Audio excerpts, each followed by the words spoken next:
Hello friends, आज से मैं एक सीरीज शुरू कर रहा हूँ पॉडकास्ट की, जो कि बुद्धिज़्म और बुद्धा की टीचिंग के बारे में होगा। आज एक विचार जो मैंने देखा और समझा, उसको चाहूँगा आपके साथ शेयर करने को। तो जो विचार बुद्धिज़्म को लेके है वो ये है कि लाइफ को कैसे आसान बनाया जाए। इस पे एक बहुत ही अच्छी एक मैंने राइट अप सुना, जो कि मैं शेयर करना चाहूँगा। Life becomes much easier when you stop trying to control what was never yours. हम सब कहीं ना कहीं, कभी ना कभी ये चाहते हैं कि हर चीज़ हमारे कंट्रोल में हो जाए, जो भी हम सोचते हैं वो चीज़ हो जाए। लेकिन ऐसा होता नहीं है।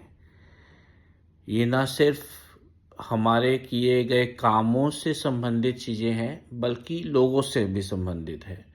हम लोगों को कंट्रोल करना चाहते हैं, या हम कभी कभी चाहते हैं कि हमारा जो काम हम करना चाहते हैं, या जो हमने जिस काम में हमने एफर्ट्स दिए या हमने बहुत सा वक्त दिया, वो हमारे अकॉर्डिंग उसका आउटकम हो जाए, वो नहीं होता। So this is very important that we understand how to overcome this situation. तो उसमें बुद्धिज़्म कहता है कि you are not responsible for how people think और फील और they behave. You can offer kindness, clarity and honesty, but you can not manage someone else mind. Now, but the moment you try, you step into a struggle that has no end. मतलब कि आप responsible नहीं है कि दूसरा किस तरीके से सोचता है, वो किस तरीके से फील करता है, या वो किस तरीके से बिहेव करता है। आप अपनी तरफ से काइंडनेस दीजिए, क्लैरिटी दीजिए और ऑनेस्टी दीजिए, but you can not manage someone else mind. ये बहुत इंपॉर्टेंट है। हम चाहते हैं कि we want to manage someone minds, which is not possible. Because जब हम ये करना चाहते हैं, देन स्ट्रगल शुरू होता है, एंड उस स्ट्रगल का कोई भी उसकी एंड नहीं है, कुछ भी उसकी जो है ना समाप्ति नहीं है। Now in Buddhism, in understanding, this is attachment. यही चीज़ है जो अटैचमेंट कहलाती है। The desire to control outcomes, the desire to control people, the desire to control perceptions, and with attachment comes suffering. So because reality will never fully obey your expectation. हम क्या चाहते हैं? आउटकम्स हमारे according हो, लोग हमारे according हो, perceptions हमारे अकॉर्डिंग हो, और इसी वजह से जो है ना सफरिंग होती है।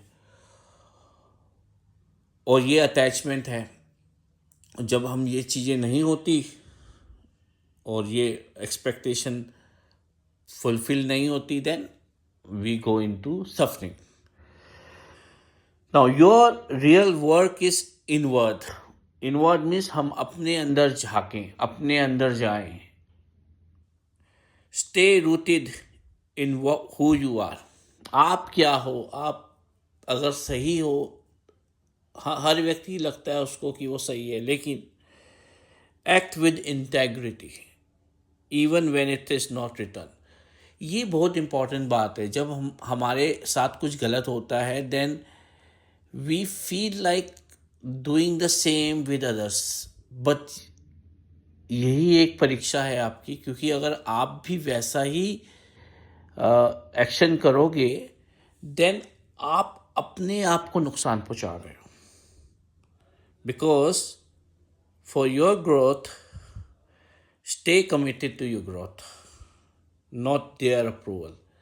प्रॉब्लम क्या है कि हम सोचते हैं कि हमने तो अच्छा किया, हमारे साथ बुरा हुआ तो हमें भी बुरा करना चाहिए। इससे आपकी ग्रोथ जो है ना वो ख़त्म हो जाती है। आजकल की कॉर्पोरेट वर्ल्ड में ये चीज़ आपको लगेगा कि सही जो है नहीं है, लेकिन आप अपनी इनर ग्रोथ की बात मैं यहाँ पे कर रहा हूँ. I don't want to talk about how people do in their corporate politics or some other way.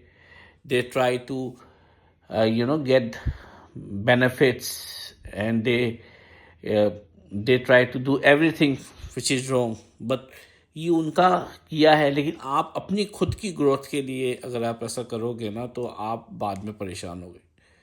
So when you focus on your own action, your own awareness, your own path, something shift. अगर आप अपने अंदर जाएंगे, inward जाएंगे, अपने action को देखेंगे, अपनी अवेयरनेस को देखेंगे, अपने रास्ते को देखेंगे, तो एक चीज़ होगी जो कि चेंज होगी. वो क्या होगी?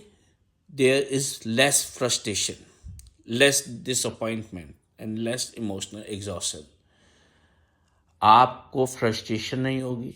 अगर गलत भी हुआ, आपको जो मिलना चाहिए था वो नहीं मिला, तब भी आपको फ्रस्ट्रेशन नहीं होगी और आपको डिसअपॉइंटमेंट भी नहीं होगी. और साथ ही साथ आप में वो प्रॉब्लम भी नहीं आएगी कि आपको लगेगा कि एग्जॉस्शन हुआ है, आप बहुत ज़्यादा तकलीफ में हैं.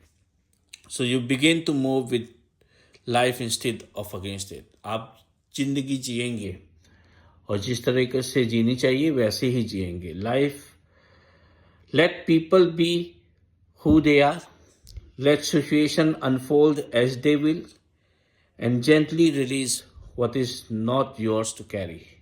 Release कीजिए, just let it go, because peace does not come from controlling life, it comes from understanding your place with it, कि आपकी क्या जगह है वहाँ पे.